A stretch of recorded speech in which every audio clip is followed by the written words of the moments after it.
Hello, everybody. This is episode 4. This is Augustus Grigori coming once again with another episode. So, this is just to continue on from the last episode that I made on episode 3. And we're going to go into an actual topic this time, and this time it's not going to be an update.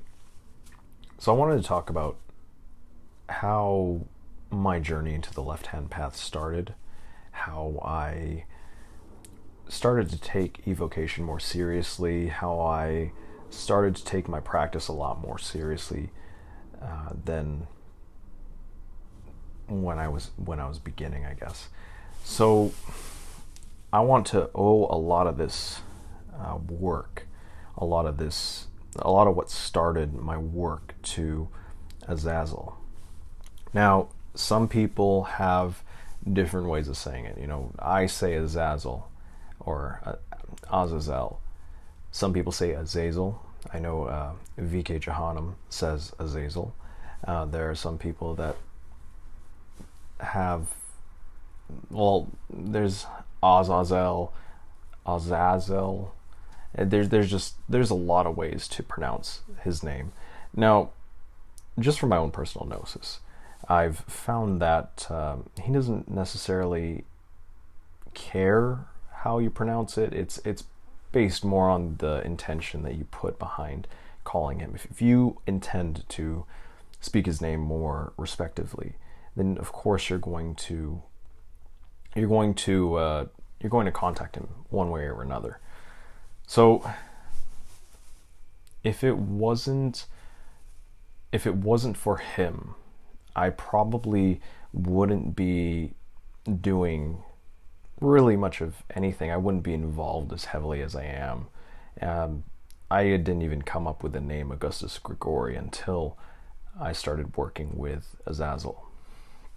So, right now, as of now, I actually am not working with Azazel. So I'm not actively working with him. I mean, he still works in the background, still is a part of my life one way or another. But if you were to ask me if I incorporate him into my, evocations or daily practices, my path workings, or anything similar of that matter, I would say no.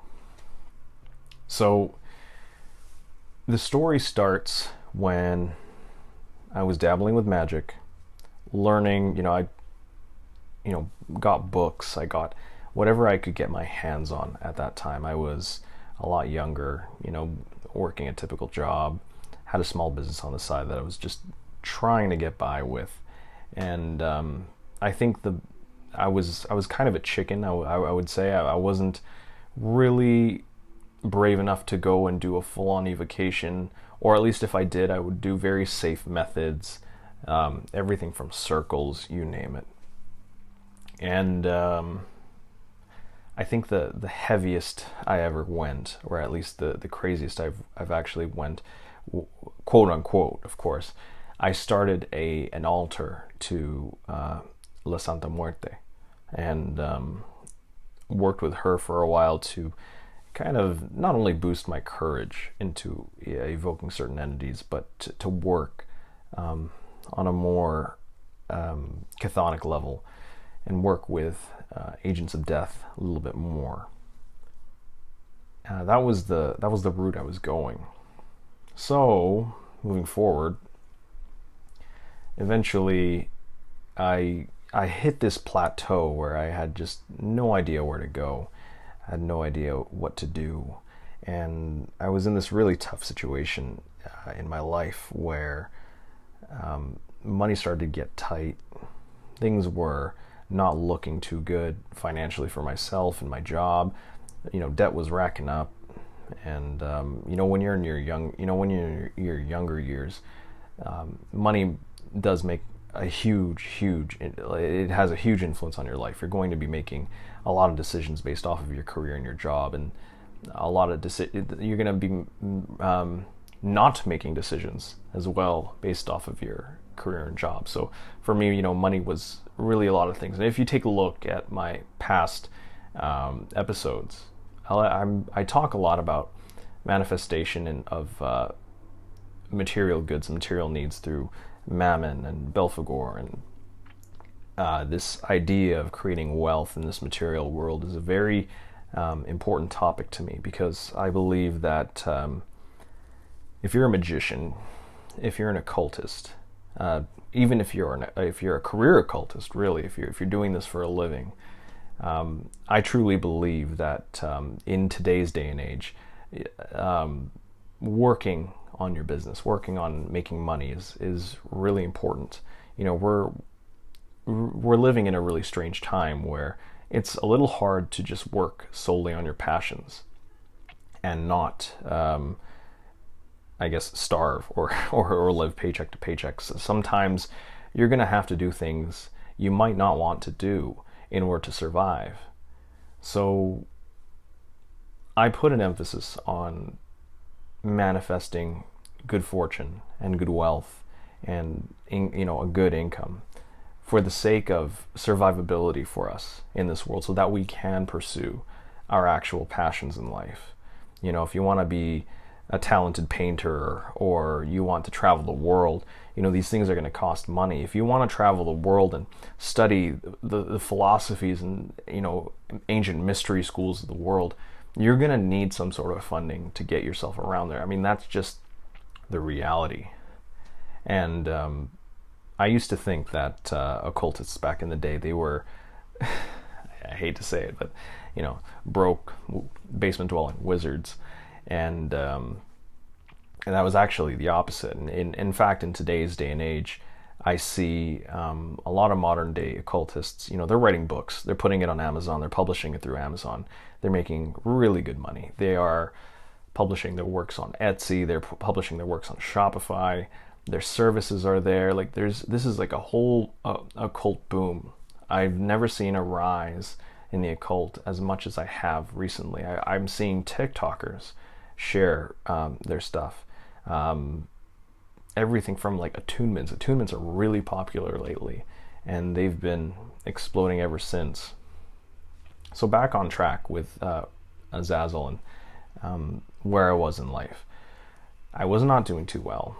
And when I was working with Santa Muerte, like, I was having a little bit of trouble working with her at that time, and things just didn't seem to be working. And I was in a desperate situation where I was just calling for someone to just help me. Someone, anyone. And I eventually just was at this point where it just felt like I was just losing everything. And then I started doing these trance meditations. By the way, don't attempt this. This is not good at all. I don't even do these anymore. I used to have a really hot bath, you know, bath salts and essential oils, you name it. It would be really hot, and I would put myself in this hot environment where I would sweat, and it would kind of lower me into this vibration or trance where I'm able to do magic a little bit better. So sometimes I'd get out of the bathtub, and after, you know, I'm still kind of feeling it from earlier. It's probably from the heat exhaustion, honestly, or the hyperthermia. And I would do my magic on that, and I would get some pretty insane results. Now, don't do this because, number one, it's really dangerous. You could seriously hurt yourself.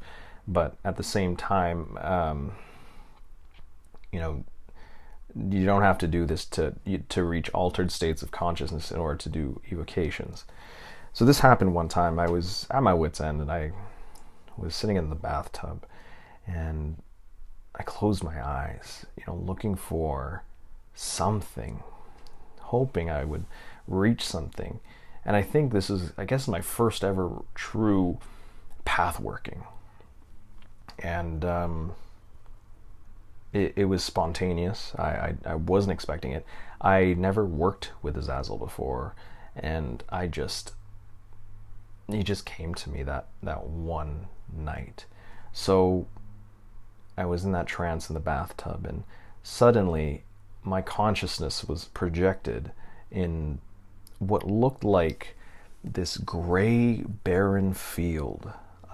Like everything was just ashen gray, and it was surrounded by dead trees. It almost looked like the aftermath of a war zone. And the trees were scorched, charred, black. It felt like you could just snap off a limb of the tree and it would just be charcoal, like your hands would just blacken from grabbing it. And the skies were gray, everything was just gray. And then just out of nowhere, this humanoid being, and I'm looking at this, so you'd be, it was this muscular male frame, no genitalia, mind you, and the skin of this entity was pitch black. It wasn't like a dark human skin color, it was pitch black. And he was wearing a goat skull on his head. So half of his face was being covered, the top half of his face was being covered by the goat skull, and it seemed like he was looking through the goat skull's eye sockets. And through those eye sockets, I saw golden eyes. No irises, no pupils, just golden yellow sclera. And his arms were crossed as he was lowering himself down. He had black, feathery wings that were kind of going in between bat wings too, and they were kind of going in between crow wings. So they depends on how you were seeing them. They were just changing, ever changing. And then he came down to me, and I heard this booming voice, and he says, I am Azazel. I am the true Azazel. If you have any doubts, look unto others and see what I'm about to open to you. If you work with me, I will make you great. I will help you create a life for yourself. And I mean, I was desperate. Like, first off, nobody should be doing this. Like, if you're not sure if this entity is what they say they are. But for me, the feeling and the energy that I got from this entity, it was like, I've never worked with Azazel, but something about me just knew this was not some trickster spirit or some imposter pretending to be something it was not. So I immediately got up, and I could still hear him audibly speaking through me. I drained that bathtub. I got out and started drying myself. And he told me, he said, you are going to start working with me. You are going to create an altar for me. You are going to do the following, and I'm going to bless your business. You're going to use those funds to create the altar that I'm about to show you. So I, went straight to my bedroom, and while it was still fresh in my mind, I grabbed a piece of paper, and he got me to channel one of my first sigils, and it was his sigil. Now here's the thing, I usually channel goetic sigils, but this one in particular was something, honestly, it was more akin to a sigil that you would see in the Grimorium Verum. I do plan on illustrating it for you guys and then putting the picture either on the video or through a link or both, and showing you exactly what I'm saying. And through this sigil, I was able to call on Azazel just by simply looking and meditating at it.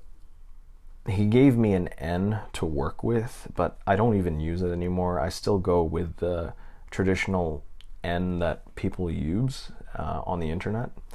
But that sigil was something powerful. It didn't look anything really dramatic or exciting. I guess everyone these days are looking for some really nicely structured sigil because, it kind of anchors into the mind that this is the real deal. But this is what I found, and it was just bloody powerful. And things started to fall like dominoes really quickly for me. So I went in blind faith working with him. He gave me a vision of how I should create this altar of his. So out of nowhere, this is when I started to channel more sigils. I channeled the sigil of Mammon after that, And then I ended up just on a whim, I started talking to VK, and shared with him some of my discoveries, and created a bit of a cool friendship there. And suddenly I started to get connected with a lot of well-known occultists in the space. I was still really small back then. I never really had a following, so I was just poking at things, not really trying to make a name for myself or anything like that. Just sharing my sigils here and there. I let VK put some of my sigils on his blog, and I made a Tumblr at one point of my stuff. It was called the Work of the Grigori, and it's where the name came from the Watchers, and started putting my work on there, and then that was just how it began. And at first I thought, like, is money really going to come my way? Is this really going to help me financially? Azazel's not really known for these kinds of things. He's got different aspects to him that identify more with what he does. Like, is he really going to help me manifest money? And then lo and behold, I think it was like about a week or two, or actually I think 2 to 3 days right after I started summoning him and started using that sigil, someone just randomly out of the blue came and inquired on some services from one of my businesses, and paid me a hefty $7,000 for it. Like, I've never seen that much money come to me so suddenly, and I was like mentally just shitting myself, like, oh my god, what? Like, there's no way. I mean, this has got to be it. This is the sign. Like, he's working with me, and he's working fast. So I got very serious right after that. With that money, I was able to wipe off, quite a lot of debt. I was hell bent on making this on this altar of his, and design the altar as according to what he asked me to do. And then that was it. I started working with him more. Funny enough, as this was happening, the popularity of Azazel just started exploding. Like, just recently, I have a feeling that during this time, Azazel was trying to make himself known publicly amongst other occultists. I mean, Coetting was involved in it. J.S. Garrett was involved in it. Like, there were these rituals going on. There was like a lot going on around that time when it came to Azazel. Like, there was a lot of talk about him. And I don't know if J.S. Garrett even remembers me. I actually was talking to him a few years ago. Like, I would chat with him on Facebook a few times, and he was a really cool guy. I don't think he remembers me, but yeah, I worked with him once on that Rite of Azazel, the Sword of Azazel. I think that's what it was called, and I thought that was a really interesting experience. But yeah, that was my experience with Azazel, and then things started to take an even crazier turn. So after a bunch of sigil channeling, Azazel manifested himself as a completely different entity, and showed this aspect of himself called Azazel the King. Now, if you want to know about Azazel the King, I don't really have a lot of information on it because I actually didn't evoke him as much. I've only channeled his sigil, so if you're creative enough, you can go to VK Jehanum's blog and look for Azazel's page, and you will find the Azazel the King sigil there. It's in black and gold. Take a look at it if you know what I'm talking about, and use it if you really want to go that deep. Anyways, on the topic of Azazel, he was incredibly powerful, and he completely uprooted my life. So it wasn't just that really threw me out. threw me out of the loop and just making money. Like, it wasn't just easy wins here and there. Like, things had to fall. My old businesses had to fall. I had some issues with PayPal one time, and shut down one of my accounts, and I took that as a sign that the business that I was working on I couldn't keep on doing it. I had to transition somewhere. So I had to make a lot of changes. I had to adapt. And I started other things, e-commerce businesses, you name it. And eventually one of my past relationships failed. And I mean, for a good reason, honestly, because I felt like I was just horrendously immature. And, looking back at it now, I kind of laugh at it. Azazel uproots your life in some cases where you need it. If you really do ask him to make a change in your life, he will do it. And if you're willing to make a good connection with him, he will do it. He will work with you. He will give you power. He will give you abilities as an occultist that you hear in books, you hear from other celebrated magicians. So I don't really work with him anymore, and the reason is when I started to go on my own journey of getting rid of my altars and working with this other entity that is known as the monad, I guess.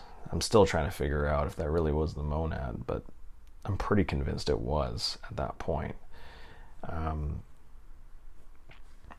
I knew that at that time, my journey with Azazel was either to come to an end or to just be put on the side and just to work with him in the background. Because those Saturnian energies are really powerful and you can feel them. And it's kind of funny how I'm talking about this, especially during the Saturn return that's going on in my life. I feel the need again to probably call on him and just see if he's still there, and to get into a discussion with him. So that's a story time of working with Azazel. Now, talking about Azazel, so working with him was great. I mean, you could ask him for just about anything, really. Not just self-defense, not just dispersing knowledge, not just power. Like, there's a lot you can ask him to do, and he can probably do it.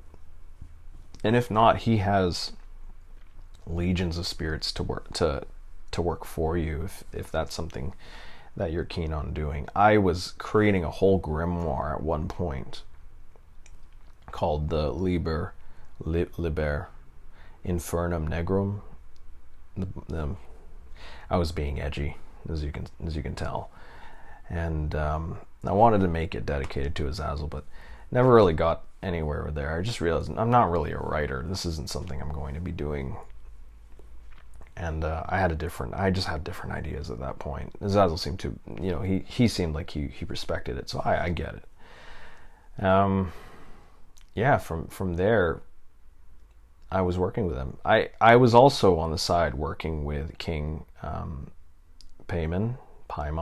Some people say it differently.